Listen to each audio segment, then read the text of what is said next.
बिस्मिल्लाहिर्रहमानिर्रहीम। अस्सलाम वालेकुम। कैसे हैं आप सब? ठीक हैं? अल्हम्दुलिल्लाह, अल्लाह पाक के करम से और आप सबकी दुआओं से मैं बिल्कुल ठीक हूँ। आज की वीडियो में हम आपको एक वाकया सुनाएंगे। हामला माँ फौत हो गई, बच्चा कब्र में खेल रहा था। मुकम्मल तफसील आपको बताएंगे आज की इस वीडियो में। वीडियो की तरफ बढ़ने से पहले मेरी आप लोगों से रिक्वेस्ट है, अगर आपने अभी तक मेरे यूट्यूब चैनल को सब्सक्राइब नहीं किया तो नीचे लगे हुए रेड कलर के बटन को प्रेस करके चैनल को सब्सक्राइब करें, वीडियो को लाइक और शेयर करें, वीडियो को फुल वॉच करें। बढ़ते हैं अपनी आज की इस वीडियो की जानिब। एक हामला माँ फौत हो गई मगर उसका बच्चा कब्र में खेल रहा था। ये कैसे पता लगा? बच्चे को बाहर किसने निकाला? मुकम्मल तफसील इस वाक़ये में। हजरत सईदना ज़ैद बिन असलम रज़ी अल्लाह तआला अन्हु फरमाते हैं, मेरे वालिद ने बताया कि एक मरतबा हजरत उमर बिन खत्ताब रज़ी अल्लाह तआला अन्हु लोगों के दरमियान बैठे हुए थे कि अचानक हमारे करीब से एक शख्स का गुजर हुआ जिसने अपने बच्चे को अपने कंधों पर बिठा रखा था।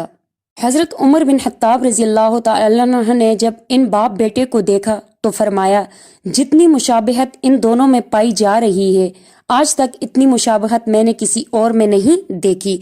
यानी इनकी शक्ल आपस में बिल्कुल मिलती है। ये सुनकर एक शख्स ने फरमाया, ए अमीरुल मोमिनीन रज़ी अल्लाह तआला अन्हु, मेरा और इस बच्चे का वाक़या बहुत अजीब और गरीब है। इसकी माँ फौत होने के बाद इसकी विलादत हुई है। ये सुनकर आप रज़ी अल्लाह तआला अन्हु ने वाक़या फरमाया कि पूरा वाक़या मेरे सामने जिक्र करो। शख्स अर्ज करने लगा, ए अमीरुल मोमिनीन रज़ी अल्लाह तआला अन्हु, मैं जिहाद के लिए जाने लगा तो इसकी वालदा हामिला थी।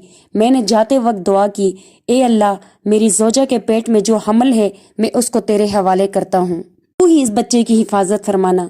ये दुआ करके मैं जिहाद के लिए चला गया।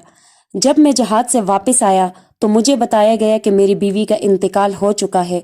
मुझे बहुत ज्यादा दुख और अफसोस हुआ। एक रात मैंने अपने चाचा ज़ाद भाई से कहा, मुझे मेरी बीवी की कब्र पर ले चलो। चनाचा हम जन्नतुल बकी में पहुंचे। उसने मेरी बीवी की कब्र मुझे बताई। जब हम दोनों कब्र के पास पहुंचे तो देखा कब्र से रोशनी की किरणें बाहर आ रही हैं। वाज़िया तौर पर रोशनी दिखाई दे रही है। मैंने अपने चाचा ज़ाद भाई से कहा, ये रोशनी कैसी? उसने फरमाया, इस कब्र से हर रात इसी तरह की रोशनी जाहिर होती है, न जाने इस रोशनी में क्या राज है। जब मैंने ये सुना तो मैंने इरादा किया कि जरूर इस कब्र को खोद कर मैं देखूंगा। चनाचा मैंने कब्र खोदने के लिए सामान मंगवाया। अभी कब्र खोदने का इरादा ही किया था कि कब्र खुद ब खुद खोल गई। जब मैंने उसमें देखा तो अल्लाह की कुदरत का करिश्मा नजर आया कि ये मेरा बच्चा अपनी माँ की गोद में बैठा खेल रहा था।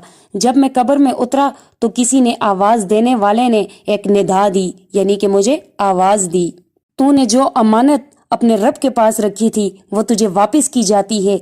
जा अपने बच्चे को ले जा। अगर तू इसकी माँ को भी अल्लाह के हवाले करके जाता तो इसे भी सही सलामत पाता जब तू जहाज से वापस आता, लेकिन तूने जाते वक्त बच्चे को रब के हवाले किया था तो रब ने तेरा बच्चा सही सलामत रखा और तू अपने बच्चे को ले जा। सुभान अल्लाह। शख्स फरमाता है, बस मैंने अपने बच्चे को उठाया। अभी मैं कब्र से निकले ही था, जैसे ही मैं कब्र से बाहर निकला कब्र पहले की तरह दोबारा बंद हो गई। अभी फरमाते हैं कि मैंने अपना बेटा अल्लाह के सुपुर्द किया था तो अल्लाह ने इसे कब्र में भी जिंदा रखा। सुभान अल्लाह। अल्लाह रब्बुल इज़्ज़त के सुपुर्द जो चीज़ की जाती है वो इसी तरह महफूज रहती है। सहाबा कराम के दौर का एक वाक़या है जो आपकी खिदमत में पेश किया। यकीनन आपको पसंद आया होगा। नेक्स्ट वीडियो में आपसे मुलाकात होती है, तब तक के लिए इजाज़त चाहूँगी। अल्लाह हाफिज़।